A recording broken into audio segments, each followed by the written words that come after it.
Hi, can you tell me your name and how you got placed in the MS IMS Fast Track program?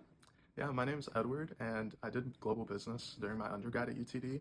So the IMS was always and kind of in the back of my mind as something that I potentially would want to do if I pursued a master's. But I think in my experience, my biggest concerns were the time and the financial commitment that a master's takes. So I was kind of like casually browsing things during my sophomore and my junior year of like ways that I could make the program cheaper for me and shave down some of the time that it would take.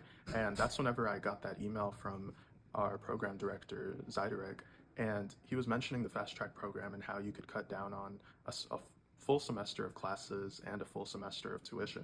So that was really the part that really got me into it. And then I decided that during my senior year, I wanted to take all the fast track courses, and it ended up helping me out with cutting down on time.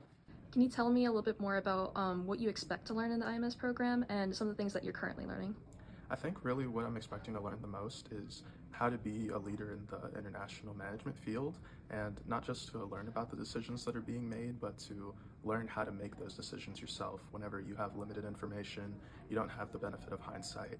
And this is something that is going to affect numerous stakeholders, whether it's your employees, but also the community that your business is focused in. Can you tell me a little bit more about one of the main key takeaways that you've learned so far? I think one of the main things that I've learned is that there is no one right answer to any solution. There's a ton of different ways that different cultures approach different problems, and I think that's also been one of the reasons why I've become such a big proponent of having different people from different cultures in an organization, because I know that if you have two people who grew up in the same situation, in the same place, then there's a good chance that they're going to come up with the same answer to a problem. Whereas if you get two people from different situations, different places, they're going to give you two different solutions, and one might be the one that saves your business.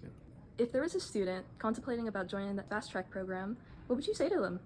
I would say to make sure that you save the fast track courses for your senior year, mainly because the senior year is usually when you're going to meet the rest of the requirements, so that's when you'll be able to take the full advantage of the fast track program, as well as then afterward you won't have to go through any of the like applications or interview process for the graduate program, and you can just go straight in without doing anything, which is a huge advantage in my book.